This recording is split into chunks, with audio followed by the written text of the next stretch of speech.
Philip John Prins, a photographer, a writer, a mentor, a wanderer, a friend, a brother, a son.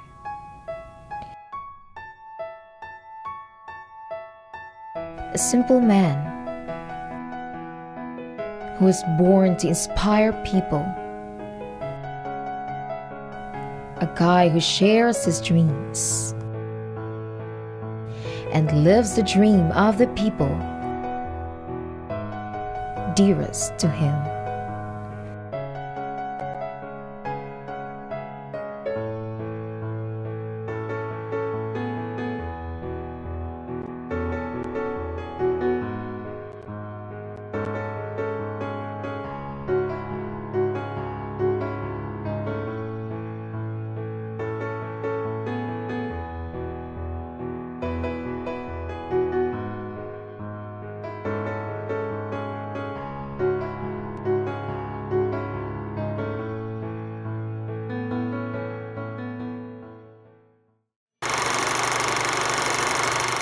I am Chufan Galiosa. I am a senior BS Ed English student and I was once a student of Sir Phil. So actually, when I first met him, I thought that he was really strict because of his aura, probably because of my knowledge that he was a retired Army, US Army. So I have that notion, I have that prejudice that he is strict. But when I got to know him more and a lot deeper, I was able to realize that he is really good and he is not what I thought he was.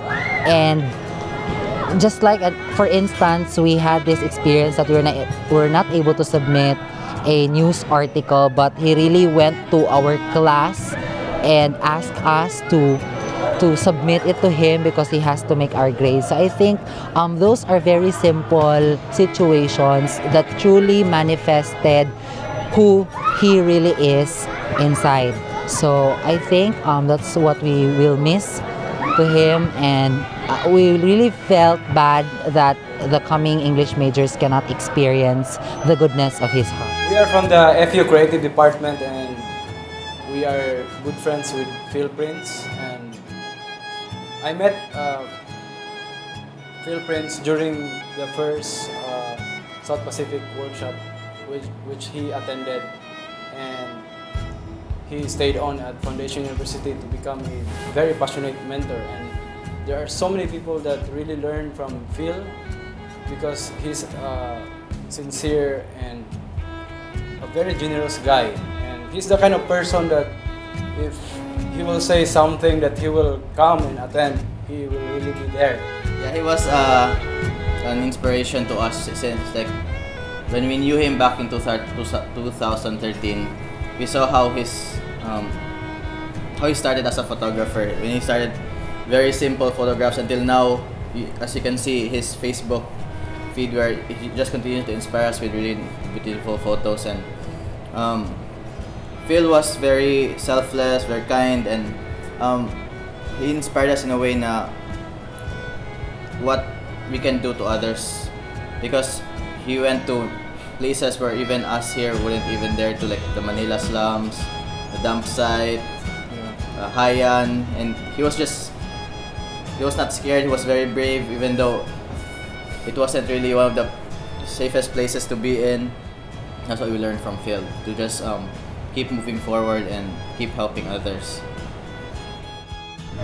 Well, I've known Phil since he got into Foundation about probably 2.5 years ago, and we actually hooked up right after, and then from there we actually met like on a weekly basis. We talked a lot about what we've been both doing here, because we're both, I mean, he used to be similar to me, pretty progressive. I consider myself progressive as well, and it's giving me hope that he was a great mind, and I really miss him a lot. the truth of the matter is that I didn't really know Phil as well as I should have, or as well as I wanted to, because we didn't really spend that much time with each other. He was pretty busy with his stuff. I am busy with the stuff that I do. And yeah, there was not really much time for that. So he was always out, and he did his photojournalist stuff and everything. But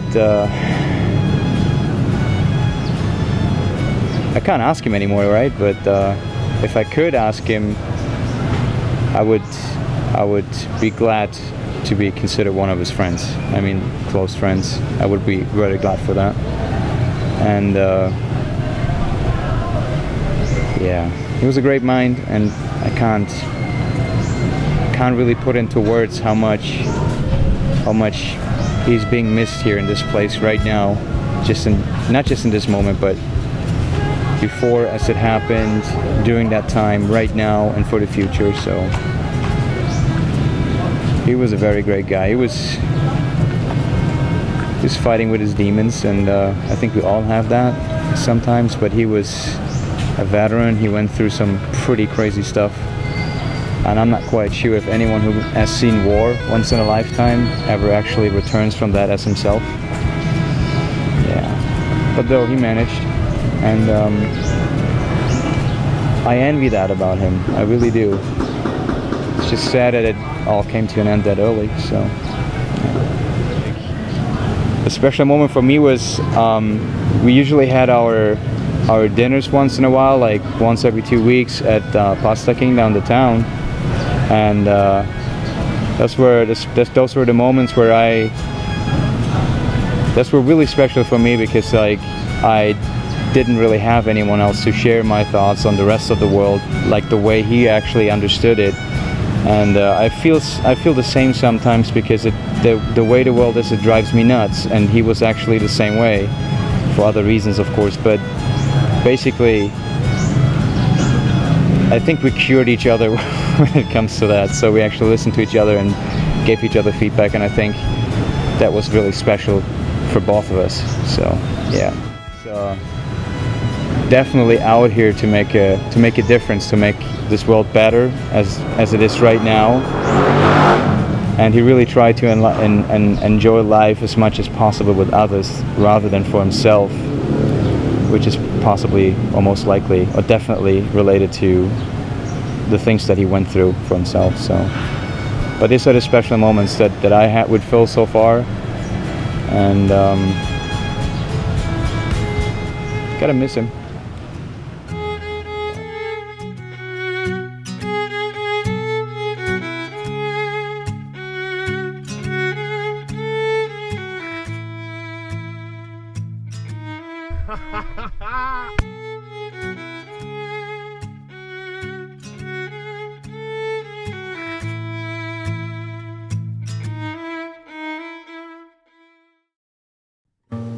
Sweetest ever, but he doesn't want to be called sweet, because for him it's like he doesn't to be that kind of guy sa usa ka romantic movie, like gani or heartthrob or no.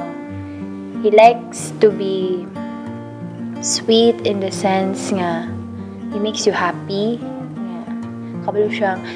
He's always that kind of person nga he will make sure that nobody is hurt. Like he is very sensitive if someone is not feeling good. If I don't feel good, he knows it. If we have to went to the two orphanages, the LCP and Bata ng Kalamtugan, those things that matter to him, Julius, because he always have that heart to help these disabled people. Then we went to the orphanage, these little boys in the LCP and John. And then the Bata ng Kalabdugan. So I can say that in his last days, he was spending it with the things that matter to him. So and then the night before it happened, so I was with him. Then I didn't know he went out after dropping me home, actually. Because he was so happy. I don't know, basta nalipayan na daw siya ato, or I don't know. But he was already having these premonitions that whatever happens to us in the future, if our relationship will not work out, then we will promise to each other that we will be like friends forever. Because we started like that. We were really good friends, and we actually risked it for, like, we dated each other, and it's a risk of our very good friendship then. So that night, it was the first time na maka-hear akong family the way he laughed. He was laughing so hard because I gave him 2 presents. One is a bath towel, because he has a bath towel at home in his house, and it's like a rag already. And then his backpack, diba? If you can see, some of the zippers are worn out. So I gave him an outdoor backpack and a bath towel, and he was so happy about it and grateful. And it was like laughing so hard, and my family was like wondering because he got that kind of laughter, and they're not used to that. You know, our routines, like he picks me up at home, and then fetch me from work, then breakfast on Fridays, orphanage on weekends. We have that kind of routine already, and it's so hard that we can't do it again. So yes, I miss him so much, really miss him so much. Every day. Like, most of the things.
Thank you so much, Sir Phil, for instilling in us the need for us to persist and to be very determined in writing our articles. More than that skill that you have developed within that course, I was able to realize that when we really persist in life, we will really reap the fruits of our labor. And I was able to say that experience enabled us to trust our skills, our abilities, and our esteem, our self-esteem. So thank you, Sir Phil, and may your soul rest in peace. I think there are no more words that actually could possibly describe what happened, and I think that's also not really necessary. Other than I can only say that I'm truly sorry for what happened, and I wish it didn't, and I hope that all of you will actually move on with your lives, knowing that his legacy will carry on in the university, but also worldwide, for everything that he did, for all the difference that he surely made in the world. That's comfort to me. That's comfort. And the Broadcom editing lab will be named after him, and that's quite an achievement.